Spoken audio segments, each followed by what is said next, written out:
अब वक्त हुआ जाता है हमारे उस सेगमेंट का जिसका नाम है किस्मत का हाल।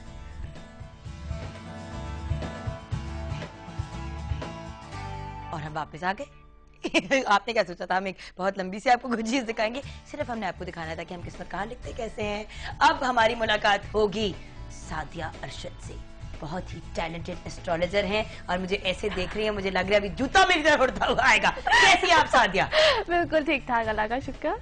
इतनी क्यों मासूम सी अभी आप बनी हुई है? इससे तो मैंने बहुत ज्यादा एनर्जी के साथ देखा हुआ है। मुझे आप चाहिए बाउंसिंग है ना? डोंट वरी, जैसे जैसे बातें करते जाओगे एनर्जी आती जाएगी। बिल्कुल। अच्छा, ब्रेक में हमने समिया मुमताज का अंदर ठूसा, बिल्कुल सब कुछ।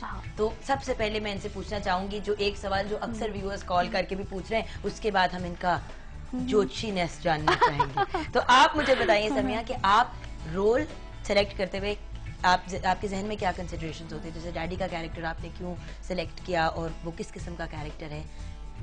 ठीक है, आप कहती हैं कि आपने पुल बनाना था, फिर आपने फेंस बनाना था, फिर ये करना था, वो करना था, लेकिन आप क्या चीजें मद्देनजर रखती हैं जब आपने एक कैरेक्टर, जब एक प्ले को सेलेक्ट करना होता है कि हाँ मैं ये करूँगी कि नहीं?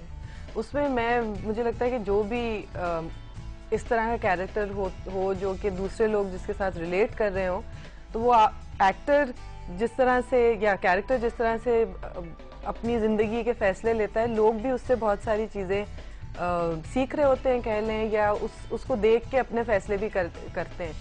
तो हम लोगों की, क्योंकि हमारी सोसाइटी में जिस तरह के स्टीरियोटाइप्स हैं, जिस तरह की एक्सपेक्टेशंस हैं लोगों से, वो मैं चाहती हूँ कि हमेशा बनी बनाए जो एक्सेप्टेड हैं वो ही ना मैं उठाऊं उस तरह के रोल। उसके अंदर कुछ जरा से चैलेंज हो, इंसान कुछ फर्क हो, कुछ करते हुए भी मजा आए ना, और कुछ शायद माशरे में तब्दीली की वजह बन सके इस तरह का रोल करना। अभी जैसे डैडी के लिए जो कर रहे हैं उसमें मुझे बहुत मजा आया। मैंने तो उनसे और कुछ नहीं पूछा, जैसे उन्होंने मुझे स्क्रिप्ट भेजी मैंने कहा मुझे ये करना है, क्योंकि इसके अंदर जो औरत है वो 3 बच्चों की माँ है और उसने बच्चों के लिए अपना करियर छोड़ा था, लेकिन फिर जब बच्चे थोड़े से बड़े हो जाते हैं तो वो मुल्क से बाहर अपने पढ़ाई के लिए भी जाती है और फिर काम करने भी जाती है।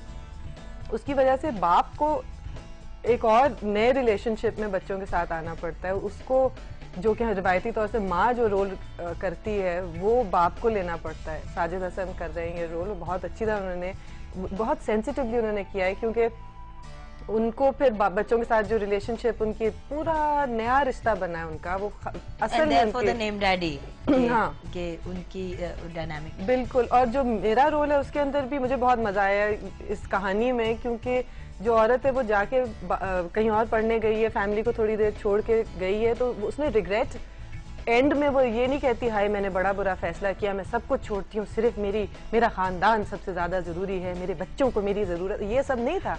बहुत रियलिस्टिक है। वो कहती है कि मैं जब तक एक अपना कुछ नहीं बनाऊंगी तो मैं बच्चों को क्या दे सकूंगी। और वो वापस आके, मुझे पूरी कहानी नहीं बतानी चाहिए लेकिन खैर पूरी कहानी सुना दी। अब हम इनकी जिंदगी की कहानी सुनेंगे फ्रॉम द जोशी सादिया।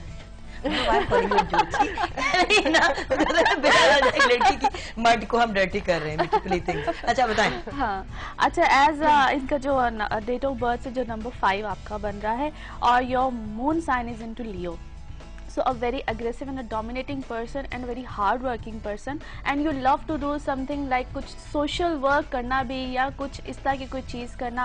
और अभी तो आई डोंट नो कि आपने किस लेवल तक किया, लेकिन आगे जाके कभी आप कुछ बहुत बड़े लेवल पे कोई अच्छा सोशल वर्क ज़रूर करोगे या उसका एक हिस्सा ज़रूर बनोगे।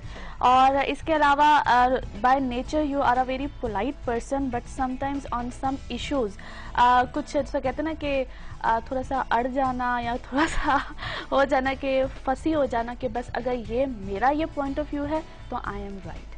बड़ी आपने सही पहचानी है। अच्छा, ये और जहाँ हमारी जोशी बड़ी डेड ऑन है, जोशी बना रही हूँ, क्या मसला है मुझे? अच्छा, नो समथिंग रिलेटेड। कितने बच्चे होंगे? बच्चे आई एम वेरी श्योर कि शी विल हैव 3 किड्स। और जो आपकी जो पर्सनल लाइफ है ना, जो आपकी जो पर्सनल लाइफ है, द इमोशनल लाइफ, उसमें कुछ उसको यूँ मैं कहूँगी कि बहुत ज़्यादा यू कांट, आई मीन हर एक आपके मिजाज को नहीं समझ सकता और आप हर किसी के मिजाज को नहीं समझ सकते. Sometimes you want to lead in the relationship as well. और अगर आप अगर लीड नहीं भी करना चाह रहे हो, if there is any relationship और समथिंग, तो उसमें आप उस बंदे के पीछे जाओगे या उसको फॉलो करोगे जो कि आपको बहुत डेप्थ से, बहुत अच्छे तरीके से समझ सके, या उसको समझ आ जाए कि यार ये बंदी अगर इस वक्त इसका मूड भी ख़राब है ना, तो मुझे पता है कि इसका मूड क्यों ख़राब है. सो मैं इजी गोइंग हूँ. जो आपके लिए थोड़ा सा भी ट्रबल क्रिएट करता है ना, आप उसे कहती हो जो सिर पे सवार होगा. तो कैसे कैसे कैसे फिर से करो ऐसे आउट थ्रो जैक वो वाला गाना आ सारा जाएगा. कुछ तो ना बताए ना. सारा कुछ बता दे बंदे को, जिसको भी जो भी बताना है सबको बता दे, टेंशन में आ जाए. घर की बातें आप घर की बातें नहीं. अच्छा चलो.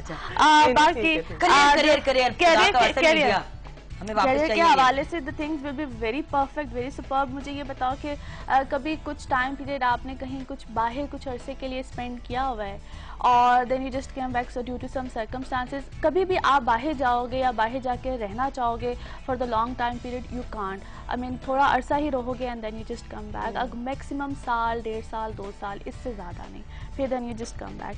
बाकी योर लाइफ विल बी माशाल्लाह वेरी परफेक्ट, वेरी गुड. कुछ मुझे नेक्स्ट मंथ में अपकमिंग मंथ में ही आप कुछ नया चेंज लेकर आ रहे हो, either in your car, either in your room renovation और समथिंग. कोई ऐसा चेंज आपने ना सोचा मेरे पास होगा? गाड़ी है ना घर मेरा अपना है. आपने कुछ ऐसा सोचा होगा, you are going to do it, I don't know, लेकिन कोई ऐसा चेंज आप लेकर आओगे. ओह गॉड क्या करूं मैं. Actually what I can say, your Mercury position is very good, so she is a very good writer. और अगर ये अपने राइटिंग स्किल्स को आगे और ज़्यादा इसको ज़्यादा अच्छे तरीके से लेकर आते हैं, because I don't think so कि अभी आप शायद कुछ बहुत ज़्यादा कर रहे हो, है ना. लेकिन अगर आप इसको ज़्यादा लेकर आओ, because writing and speaking skills both are excellent, because your Mercury position is very nice.